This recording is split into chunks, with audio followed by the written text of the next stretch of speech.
Hello guys, welcome to my art cook channel.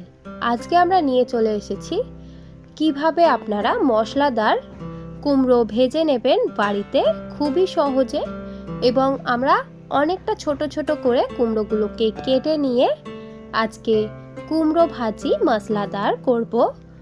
এই রেসিপিটা গরম ভাতের সাথে খেলে অন্য কিছু আর লাগে না। দেখে নেওয়া যাক আজকের এই রেসিপি। সর্বপ্রথম এখানে আমি 500 গ্রাম কুমড়ো নিয়ে নিয়েছি, অর্থাৎ হাফ কেজি।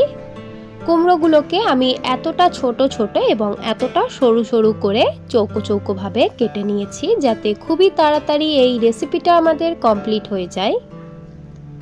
যতটা ছোট ছোট করে কুমড়ো বা যে কোনো সবজি কাটবেন ততটাই তাড়াতাড়ি রান্নাটা হয়ে যাবে। এবার আমি এই কুমড়োটাকে মশলাদার বানানোর জন্য একটা ফ্রাই প্যান নিয়ে নিচ্ছি। প্যানের মধ্যে দিয়ে দিলাম পর্যাপ্ত পরিমাণে সর্ষের তেল।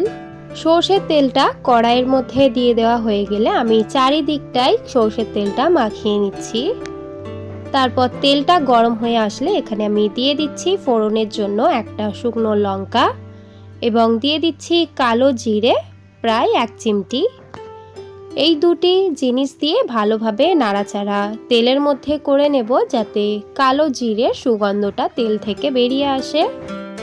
তেল থেকে সুগন্ধ বেরিয়ে আসলে এখানে দিয়ে দিচ্ছি ছোট ছোট করে কুচিয়ে কেটে রাখা কুমড়োগুলো তেলের মধ্যে দিয়ে দেওয়ার পর একটু অল্প করে ভেজে নেব, প্রায় 2 থেকে 3 মিনিট। অল্প করে ভেজে নেওয়া হয়ে গেলে এখানে একটা আমি মিডিয়াম সাইজের কুচিয়ে নেওয়া পেঁয়াজ দিয়ে দিচ্ছি। পেঁয়াজটা সর্বশেষ দেবেন, কারণ পেঁয়াজটা আগে থেকে দিলে পেঁয়াজটা অনেকটাই লালচে হয়ে যায় এবং পুড়ে যায়।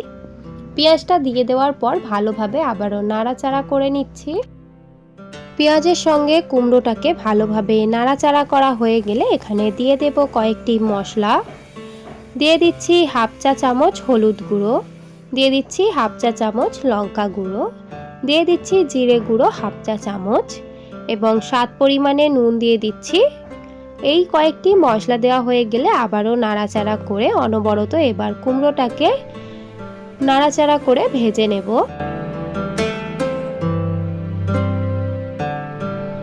এখানে কুমড়োটাকে ভালোভাবে মশলাদারভাবে ভেজে নেওয়ার জন্য এখানে আমি আগে থেকেই অল্প একটু বেশি সর্ষের তেলের পরিমাণ করেছিলাম।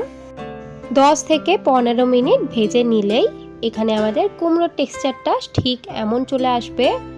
এখানে আমার মশলাদার কুমড়ো ভাজা পুরোপুরি রেডি। আমি আপনাদেরকে কুমড়ো ভাজাটা দেখাচ্ছি। দেখুন কতটা সুন্দর টেক্সচার এসেছে এবং কতটা সুন্দর কালার এসেছে।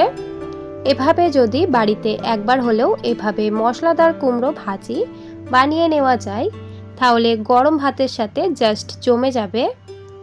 আশা করি এই ভিডিওটা আপনারা আপনাদের বাড়িতে একবার হলেও বানাবেন। এবার আমরা এই মশলাদার কুমড়ো ভাজিটাকে সার্ভ করে নেব। যদি আপনাদের এই ভিডিওটা ভালো লেগে থাকে তাহলে অবশ্যই লাইক, শেয়ার অ্যান্ড সাবস্ক্রাইব করে দেবেন। যদি আমার চ্যানেলে আপনি নতুন হয়ে থাকেন অবশ্যই চ্যানেলটিকে সাবস্ক্রাইব করে আমার পাশে থাকবেন।